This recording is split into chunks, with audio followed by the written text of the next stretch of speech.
Ladies and gentlemen, people treat you how you teach them to. That's the raw truth, and it's one most people don't want to hear because it puts the responsibility squarely on your shoulders. But if you're serious about putting an end to being disrespected, this is where it starts. Not with them, not with what they said or didn't say, not with how your boss talks to you or how your partner rolls their eyes when you speak. It starts with you. Every time you stay silent when someone crosses a line, you're teaching them that line doesn't matter. Every time you laugh off a backhanded comment or let a toxic friend dump their negativity on you without pushing back, you're saying, this is okay with me. And the truth is, people are not mind readers. They're observers. They pick up on what you allow. They notice when you don't stand up for yourself. And slowly, without meaning to, they start to believe that maybe you're okay being treated that way. You're not. But here's the deal. Your actions speak way louder than your words. You can tell someone you don't like the way they talk to you, but if you keep coming back, if you keep entertaining the conversation, if you keep playing along, you're showing them that your boundaries are just suggestions, not rules. Think about any relationship where disrespect has become a pattern. It didn't start that way. Disrespect rarely shows up on day one. It creeps in. Someone makes a joke at your expense, you let it go. They interrupt you repeatedly, you stay quiet. They show up late, ignore your feelings, dismiss your concerns, and you make excuses for them. You do it because you're trying to keep the peace, or because you don't want to rock the boat, or maybe because you're hoping they'll just stop. But they don't. Why would they?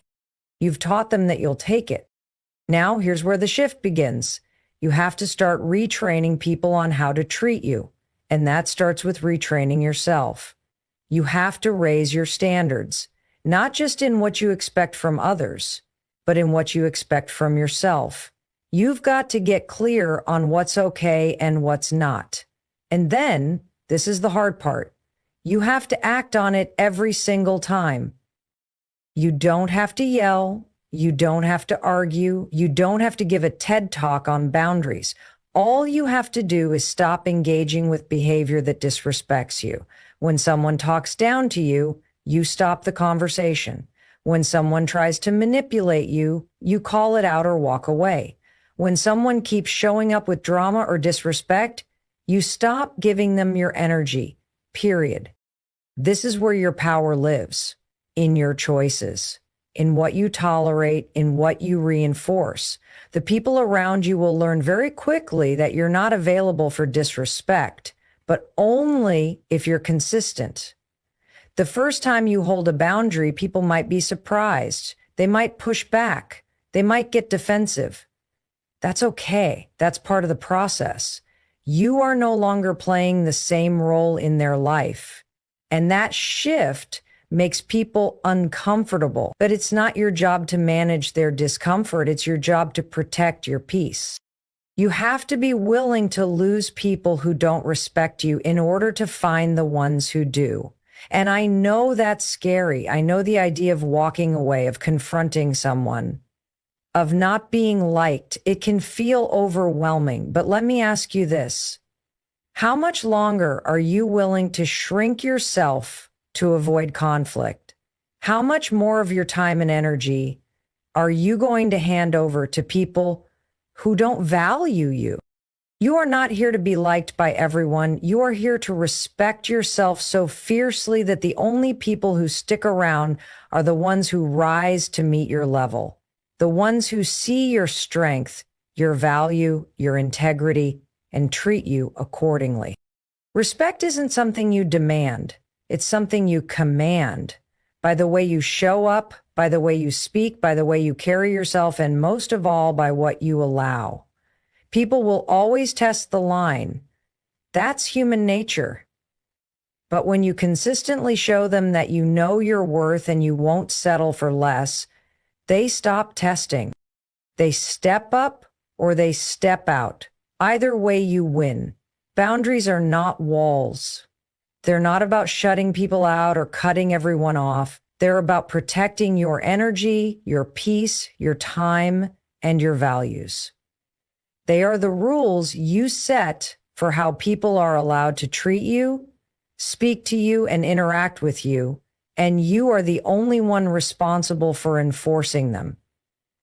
Think of boundaries like doors with locks. Not everyone gets to walk in. Not everyone gets access to your inner world, your thoughts, your time, or your emotions. And just like with a locked door, you decide who gets a key. But too many of us leave that door wide open, hoping people will be respectful, hoping they'll just know what's okay and what's not. That's not how this works. No one knows where your boundaries are unless you clearly set them, and even then, they'll test them. Not because they're bad people, but because human beings are wired to push limits. That's why your job is not just to draw the line, but to hold the line every time. The problem is many people confuse boundaries with rejection. They think saying no is rude, that distancing themselves from negative influences is selfish, that speaking up for their needs makes them difficult. But setting a boundary is none of those things. It's an act of self-respect. It's saying, this is who I am, this is what matters to me, and this is how I expect to be treated. It's not about controlling others. It's about controlling your space. And here's something people don't tell you. People who benefit from your lack of boundaries are the ones who will resist them the most. They'll call you too sensitive, or say you've changed. Of course you have. You've decided you're no longer available for disrespect, manipulation, or one-sided relationships. That's growth. And growth is uncomfortable, not just for you, but for the people who have gotten used to the old version of you. Let them be uncomfortable. That's not your job to fix. Now let's talk about what healthy boundaries actually look like. A boundary can be as simple as deciding not to answer work emails after 7 p.m. It can be choosing not to engage in conversations that drain you or make you feel small. It can be saying no to events you don't want to attend or cutting off contact with people who are emotionally abusive. These aren't dramatic moves. These are necessary ones, because every time you reinforce a boundary, you're telling the world, I value myself. And listen, this doesn't mean you have to be cold, distant, or confrontational. In fact, the most effective boundaries are clear and kind. You can say, I'm not comfortable with that, or I don't have the capacity for this conversation right now. You don't need a long explanation. You don't owe anyone a justification. A boundary is a complete sentence. You don't need to argue. You don't need to convince. You just need to be firm.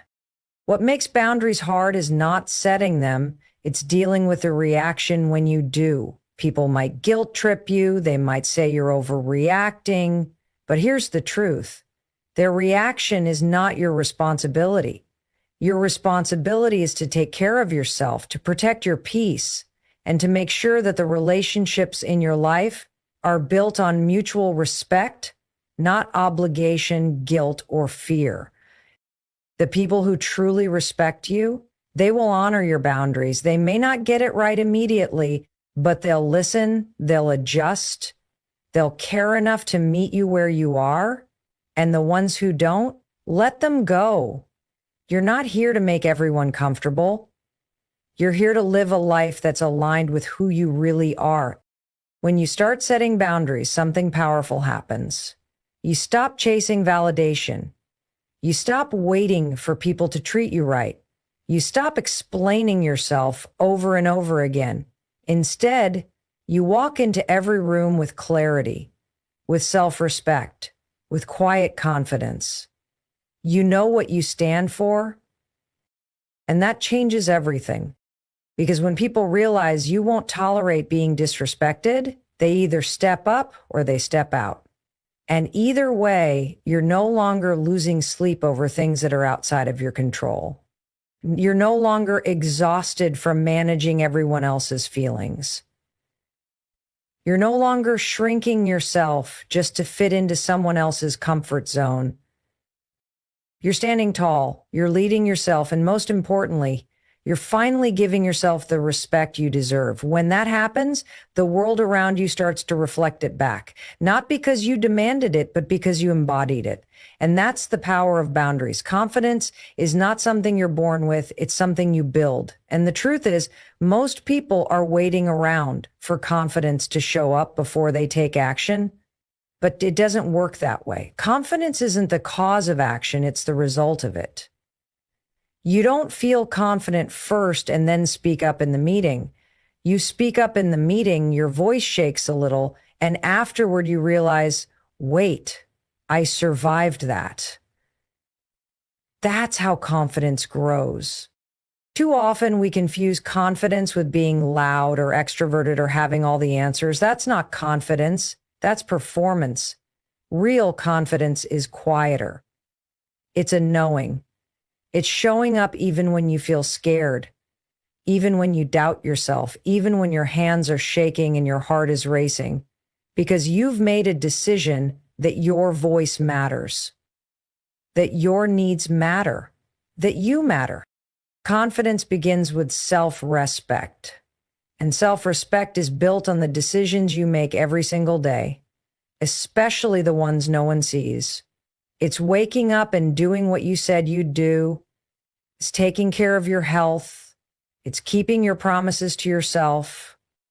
Every time you follow through on a commitment, you reinforce the belief that you can trust yourself.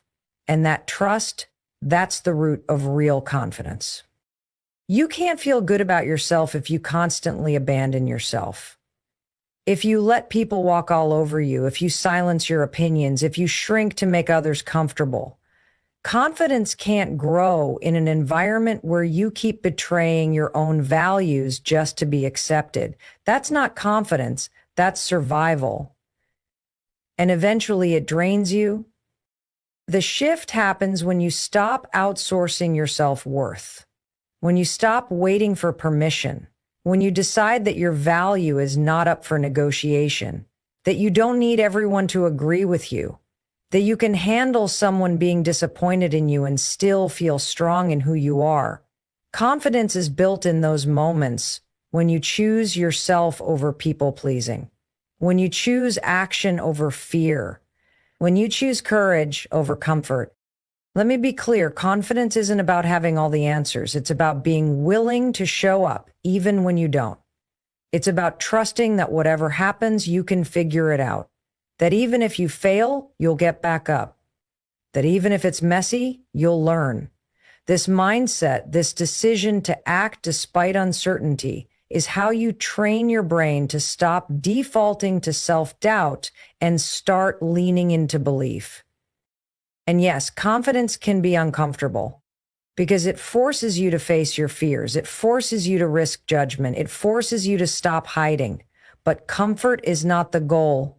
Growth is. And you cannot grow if you keep choosing what feels safe over what makes you strong. The world doesn't give confidence to people who sit on the sidelines. It gives it to the ones who are willing to step into the game, get knocked down, and keep moving forward. You gain confidence by doing the hard things, by having the difficult conversation, by saying no, by showing up when it would be easier to disappear. Every one of those moments adds another brick to the foundation of your self-belief. And here's the best part. Confidence is contagious. When you walk into a room with the energy of someone who knows their worth, not someone who's arrogant or fake, but someone who is grounded, clear, and unapologetic, it shifts the energy around you. People feel it, they respect it, and they respond to it, not because you're trying to impress them, but because you've stopped needing to. Confidence isn't about being the best. It's about being real, being present, owning your story, standing in your truth without needing to explain or defend it. And that kind of confidence, that's earned. That's built moment by moment, choice by choice, day by day. So stop waiting. Stop telling yourself you're not ready. You are. You become confident by being courageous. You become confident by taking that step before you feel ready. You become confident by deciding right now that you are worthy of being seen, being heard, and being respected without needing anyone else to validate it. Confidence is not magic, it's muscle. And the more you use it, the stronger it gets. Disrespect has a way of catching you off guard. It sneaks in through tone, through timing, through subtle digs that leave you questioning if what just happened actually happened.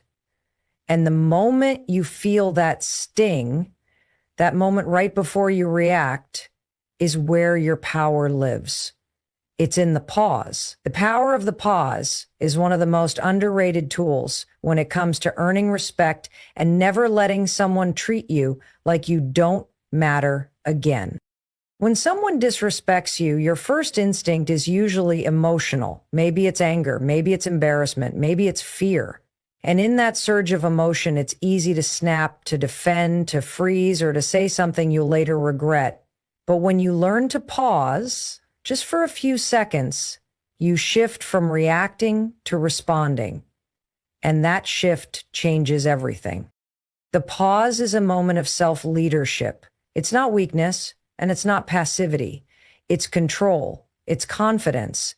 It says, I'm in charge of how I handle this. And when you stop reacting impulsively to every rude comment or triggering situation, you stop giving your power away.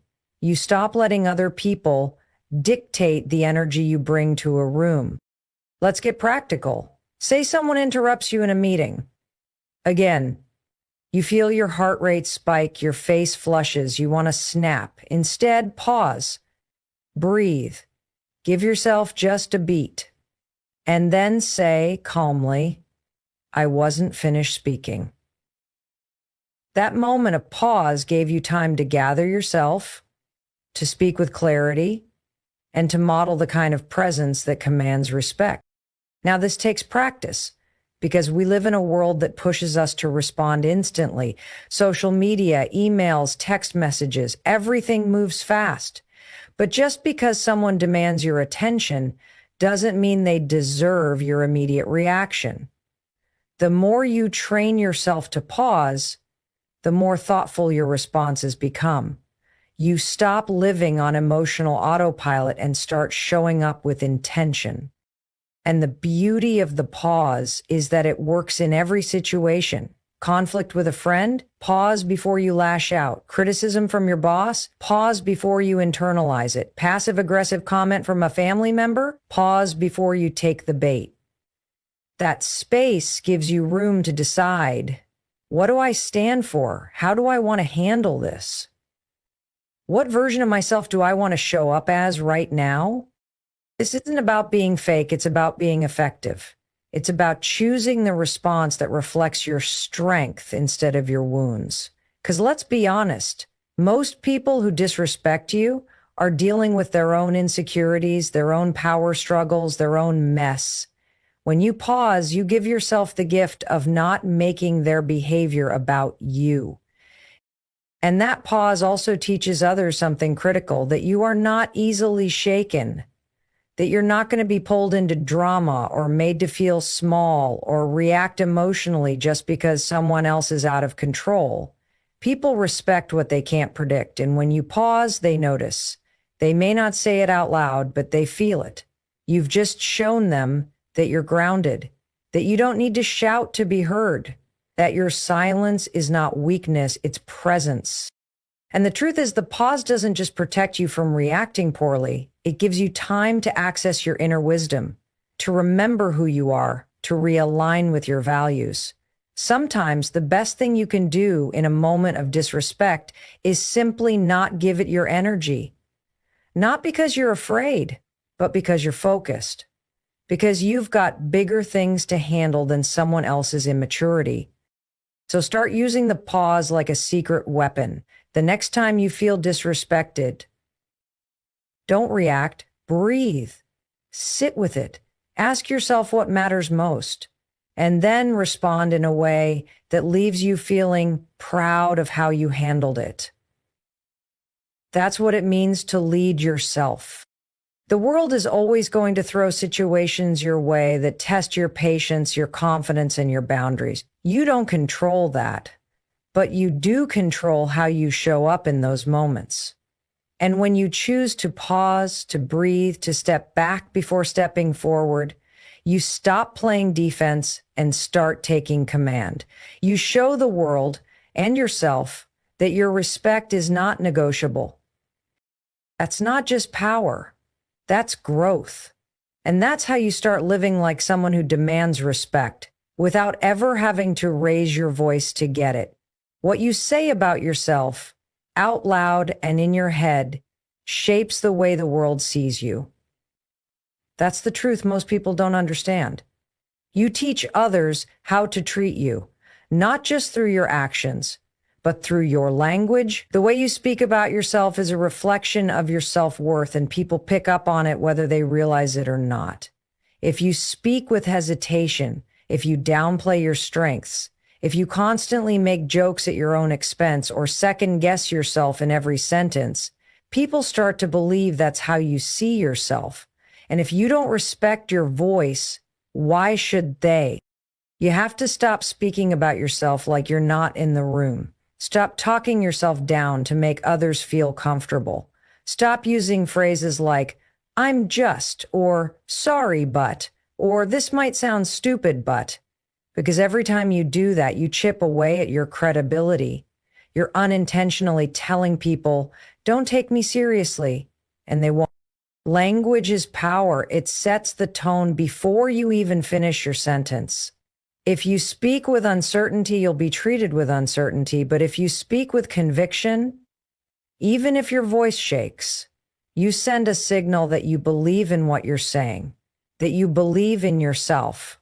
And that belief, that's contagious. Think about the people you admire, the ones who command attention when they speak. They're not necessarily the loudest, the smartest, or the most experienced. What they have is clarity, certainty.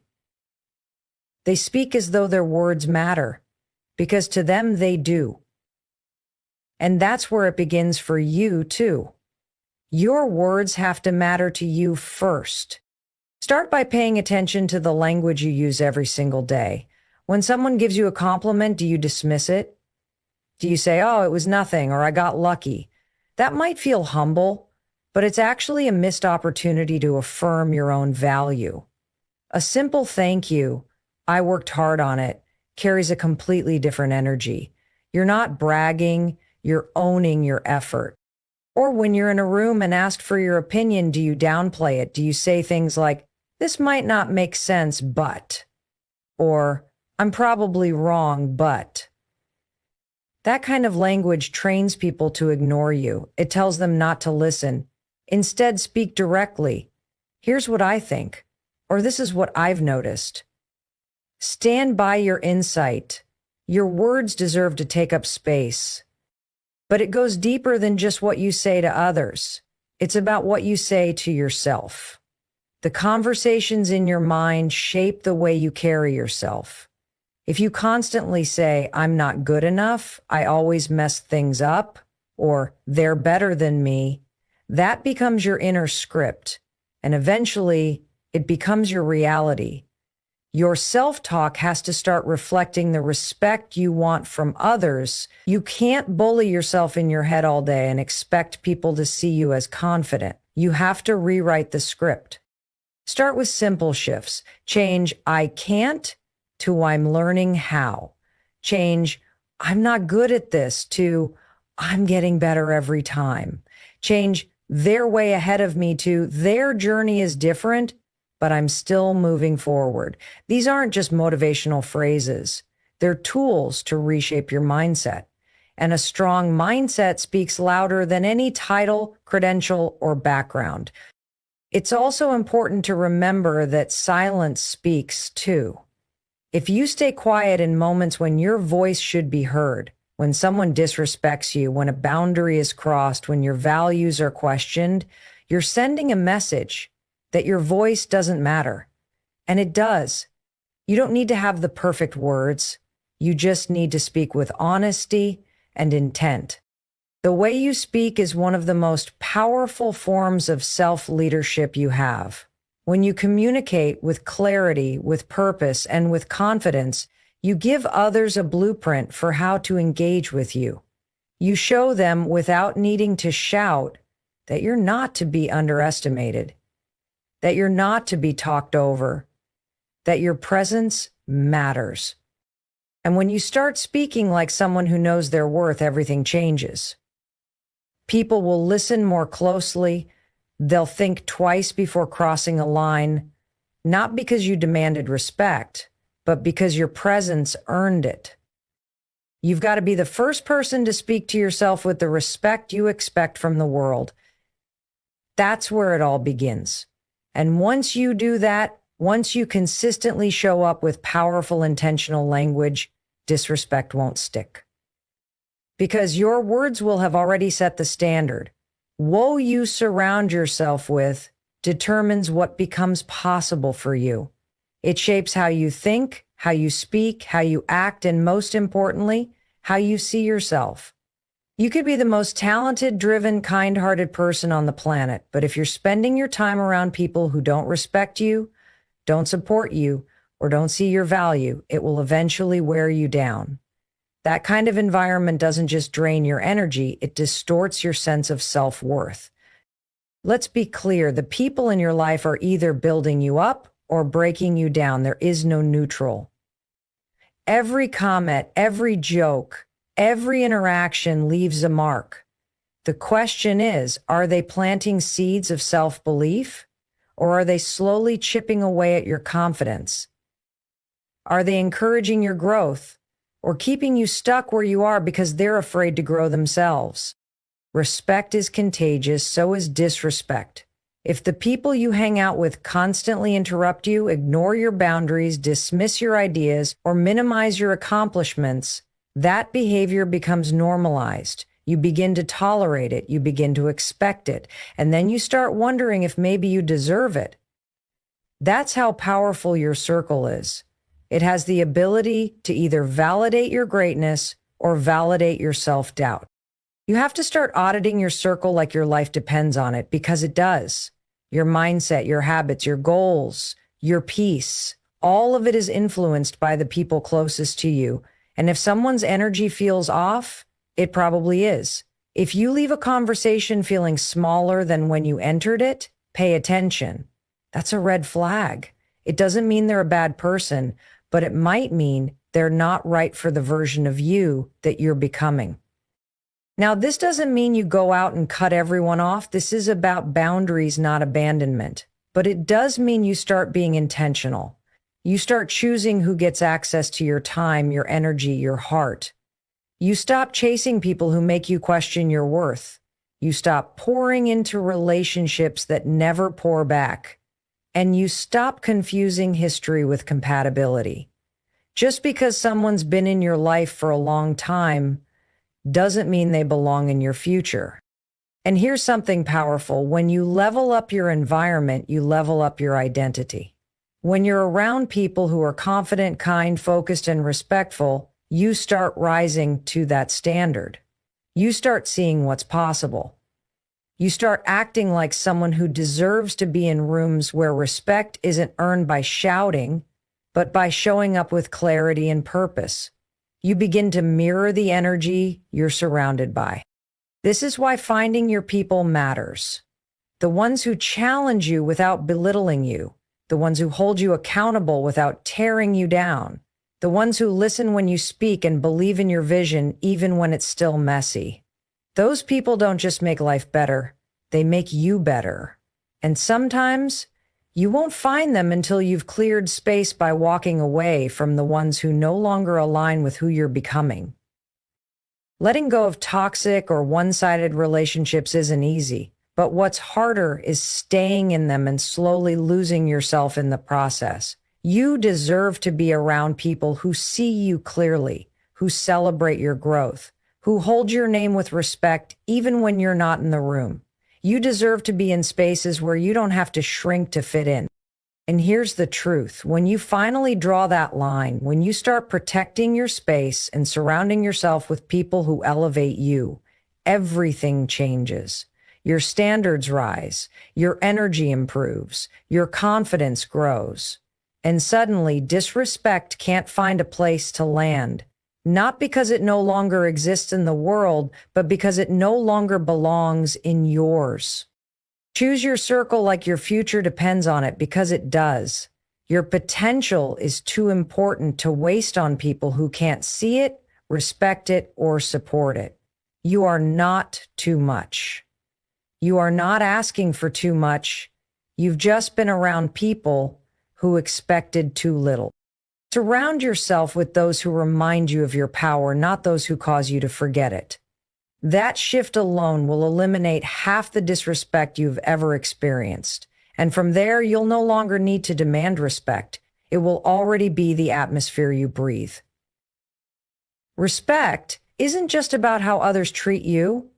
It's about the energy you carry into every room, every conversation, every decision, and nothing strengthens that energy more than living by clear personal standards. Standards are not rules you place on others. They're the boundaries and expectations you hold for yourself. They define how you show up, how you allow others to engage with you, and what kind of behavior you are and are not willing to tolerate. When you live with strong standards, you don't need to demand respect. People feel it. They sense that you carry yourself differently and they adjust accordingly. Think of standards as your internal compass. They help you navigate everything from your relationships to your work ethic to your self-care. When you don't know your own standards, you drift. You say yes when you mean no. You tolerate what feels wrong just to avoid conflict. You let things slide until resentment builds, and eventually you lose touch with your own sense of value. You start accepting crumbs and calling it a meal because you forgot what you truly deserve. But the moment you decide to raise your standards, everything begins to shift. You start showing up for yourself in new ways. You stop over-explaining. You stop compromising on things that really matter. You stop making room for people who only bring chaos, drama, or doubt into your space. And instead, you start creating a life where your peace is protected, your time is respected, and your worth is non-negotiable. This doesn't happen overnight. Raising your standards is uncomfortable at first. Why? Because it disrupts patterns. Maybe you were raised in a home where speaking up was seen as disrespectful. Or you were in relationships where your needs were ignored. Or you worked in environments where burnout was praised and boundaries were punished. So when you start saying, "That's not okay with me," it feels foreign. It feels risky, but it's necessary because you cannot grow into your fullest self in an environment where your standards are constantly being compromised. Let's get real. Your standards show up in your habits, in whether or not you follow through on your goals, in how you talk to yourself and how you treat your body and how you let others treat your time. Every time you honor your own standards, even in the smallest ways, you're reinforcing the message that you are someone who deserves respect. And when people see that you take yourself seriously, they start taking you seriously too. You don't have to yell. You don't have to prove anything. You just have to be consistent. When you keep showing up with integrity, when you keep holding firm to what matters to you, people begin to realize that crossing your boundaries comes with consequences, not because you're cruel, but because you've done the work to know what you will and will not accept. It's not about being perfect. It's about being intentional. When you live by your standards, you also give others permission to raise theirs. You model what self-respect looks like. And not everyone will like it. Some people will be uncomfortable. They'll call you too much or say you've changed. That's okay, let them. You're not here to make everyone comfortable. You're here to live a life that reflects your truth. And the incredible thing is, the more you raise your standards, the less tolerance you'll have for anything less. Disrespect won't shake you because it won't even get close. The people who aren't aligned with your values will naturally fall away, and the ones who rise to meet your energy, they'll stick around not because you demanded it, but because your presence sets the tone. So ask yourself, what are my standards in relationships, in communication, in health, in how I spend my time? And if the answer is unclear, that's your starting point. Define them, write them down, revisit them often. Your standards are your foundation. Build them strong, and everything else will rise with them. You don't get what you want, you get what you tolerate. And when you start holding yourself to a higher standard, the world has no choice but to follow your lead. That's how you stop being disrespected, not through confrontation or control, but by becoming someone whose life demands respect through clarity, consistency, and quiet confidence.